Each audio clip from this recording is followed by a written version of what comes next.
എൻ്റെ 500 സബ്സ്ക്രൈബേഴ്സിൽ 3 പേർ എന്നോട് പറഞ്ഞു ഒരു day in my life video ചെയ്യാൻ. സബ്സ്ക്രൈബേഴ്സിൻ്റെ ആഗ്രഹമല്ലേ, നടത്തി കൊടുക്കാമെന്ന് ഞാനും വിചാരിച്ചു. വർക്കുള്ള റീസൺ തന്നെ സെലക്ട് ചെയ്യാം, കാണിക്കാൻ എന്തെങ്കിലുമൊക്കെ വേണ്ടേ. അപ്പോൾ എല്ലാവർക്കും welcome back to my channel. ഇപ്പോൾ രാവിലെ തന്നെ റെഡിയായി ചെരുപ്പും ബാഗൊക്കെ എടുത്തിട്ട് ഞാൻ ഇറങ്ങാൻ നിൽക്കുകയാണ്.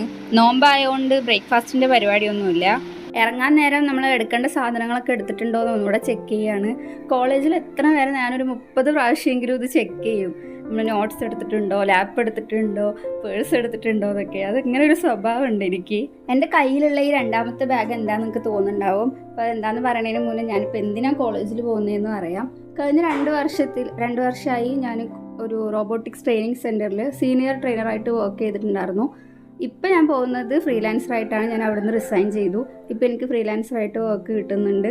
അപ്പോൾ അങ്ങനെയാണ് ഇപ്പോൾ പോകുന്നത്. അപ്പോൾ കുട്ടികൾക്ക് പ്രാക്ടിക്കൽ സെഷനാണ് കൂടുതലും കൊടുക്കുന്നത്. അപ്പോൾ അതിന് വേണ്ടിയിട്ട് അവർക്ക് പ്രൊജക്റ്റൊക്കെ ചെയ്യാൻ വേണ്ടിയിട്ടുള്ള കോമ്പണൻസ് ആണ് എൻ്റെ ഈ ബാഗിലുള്ളത്. അങ്ങനെ ഓട്ടോയും ബസ്സൊക്കെ പിടിച്ച് നമ്മൾ കോളേജിലെത്തി. സെക്യൂരിറ്റി ചേട്ടൻ എന്നോട് റിസപ്ഷനിൽ വെയിറ്റ് ചെയ്യാൻ പറഞ്ഞു. പിന്നെ 9 മണിക്കാണ് സെഷൻ സ്റ്റാർട്ട് ചെയ്യുന്നത്. നമ്മളായിട്ട് ലേറ്റ് ആക്കാൻ പാടില്ലല്ലോ, അതുകൊണ്ട് ഞാൻ കുറച്ച് നേരത്തെ 8:30 തന്നെ എത്തിയിട്ടുണ്ട്. സമയം പോകാൻ വേണ്ടിയിട്ട് അവിടെ വരാന്തയിൽ കൂടെ ഒക്കെ കുറച്ച് നേരം നടന്നു. പിന്നെ അകത്ത് കയറിയപ്പോൾ പത്രമൊക്കെ ഇരിക്കുന്ന കണ്ടു. അങ്ങനെ കുറച്ച് നേരം പത്രമൊക്കെ വായിച്ചു. പിന്നെ പിള്ളേരൊക്കെ വന്നിട്ടുണ്ട്, സെമിനാർ ഹാളിൽ വെയിറ്റ് ചെയ്യാണെന്നൊക്കെ പറഞ്ഞപ്പോൾ ഞാൻ അങ്ങോട്ട് ക്ലാസ് എടുക്കാൻ പോയി.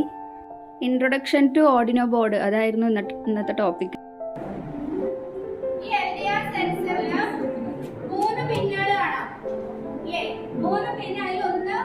VCC, second one ground, third one out, അല്ലെങ്കിൽ ചിലതിൽ ഡിജിറ്റൽ ഔട്ട് ആയിരിക്കും. ഓക്കെ, ഈ 3 പിന്നും എങ്ങനെ കണക്ട് ചെയ്ത് പവർ കൊടുക്കണല്ലോ, ആ പവർ നമ്മൾ ഈ 5 വോൾട്ടേജിൽ നിന്ന് കൊടുക്കും. ആൻഡ് ഗ്രൗണ്ടിൽ കണക്ട് ചെയ്യും. ഇനി ഈ അങ്ങനെ 9 മണിക്ക് തുടങ്ങിയ ക്ലാസ് ഒരു 1:30 ആകുമ്പോഴത്തേനും നമ്മൾ എൻഡ് ചെയ്തു. അതിനുശേഷം ബസ് കയറി വീട്ടിലെത്തി. നോമ്പിൻ്റെ ക്ഷീണമായതുകൊണ്ട് ബാക്കി ഒന്നും എടുക്കാനുള്ള എനർജി ഉണ്ടായിരുന്നില്ല. അപ്പോൾ പുതിയ വീഡിയോ ആയിട്ട് വരുന്നത് വരെ എല്ലാവർക്കും ടാറ്റാ ബൈ ബൈ.